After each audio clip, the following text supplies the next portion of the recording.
এই বিষয়ে বিস্তারিত জানাতে নিউ ইয়র্ক থেকে যোগ দিচ্ছেন সহকর্মী হাসানুজ্জামান সাকি। সরাসরি যাচ্ছি তার কাছে। সাকি, ঘড়ির কাঁটায় দেখি তো এখন নিউ ইয়র্কের স্থানীয় সময় বিকেল ৩টা ৫ মিনিট।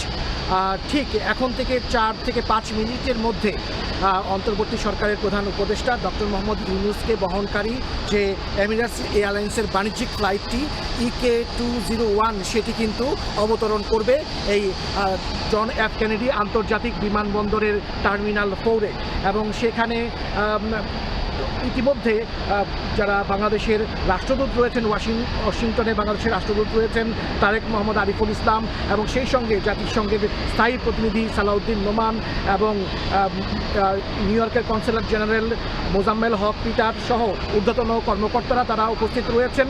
তারা প্রধান উপদেষ্টাকে বরণ করে নেবে এবং আপনি জানেন যে এই ডক্টর মোহাম্মদ ইউনূসের সঙ্গে সফরসঙ্গী হয়েছেন বিএনপির মহাসচিব মির্জা ফখরুল ইসলাম আলমগীর এবং ভারপ্রাপ্ত চেয়ারপারসন তারেক রহমানের পররাষ্ট্র বিষয়ক উপদেষ্টা হুমায়ুন কবির এবং সেই সঙ্গে রয়েছেন জামাত নেতা চৌধুরী মোহাম্মদ তাহের এবং এনসিপির দুজন আক্তার হোসেন এবং ডক্টর তাসনিম যারা তারা কিন্তু এই সফরসঙ্গী হিসেবে রয়েছেন। স্বাভাবিকভাবেই আজকেই কিন্তু কিছুক্ষণ আগেই শুরু হয়েছে জাতিসংঘের উচ্চ পর্যায়ের বৈঠক এবং এই বৈঠকে আগামীকাল যে রাষ্ট্র এবং সরকার প্রধানদের যে মূল বিতর্ক পর্ব সেই বিতর্ক পর্ব অনুষ্ঠিত হবে এবং জাতিসংঘের অধিবেশনে আনুষ্ঠানিকভাবে প্রধান উপদেষ্টা ডক্টর মোহাম্মদ ইউনূস তিনি যোগদান করবেন। তার আগে এখন এই যে বিমানবন্দর সেই বিমানবন্দরে যেহেতু বিএনপির মহাসচিব আসছেন তার সেই উপলক্ষে যুক্তরাষ্ট্র বিএনপি নেতাকর্মীরা বিমানবন্দরে জড়ো হয়েছে। তারা মহাসচিবের পাশাপাশি অন্তর্বর্তী সরকারের প্রধান উপদেষ্টা ডক্টর মোহাম্মদ ইউনূসকেও স্বাগত জানিয়ে এখানে সভা সমাবেশ করছেন এবং বিভিন্ন স্লোগান দিচ্ছেন। এরপরে এইখানে প্রধান উপদেষ্টার যে বহর সেই বহরটি নিউ ইয়র্কের ম্যানহাটানে যে ডাউনটাউন সেখানে ম্যানহাটানে জাতিসংঘের কাছাকাছি যে তার আবাসস্থল সেখানে যাবে এবং সেখানে তিনি বিশ্রাম গ্রহণ করবেন।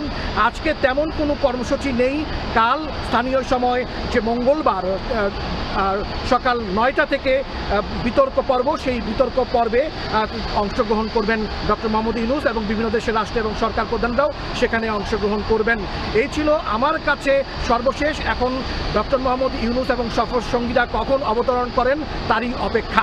এই ছিল সর্বশেষ। হাসানুজ্জামান সাকি, সময় সংবাদ, জন এফ কেনেডি আন্তর্জাতিক বিমানবন্দর, নিউ ইয়র্ক, যুক্তরাষ্ট্র। আমরা সরাসরি যুক্ত ছিলাম যুক্তরাষ্ট্র থেকে।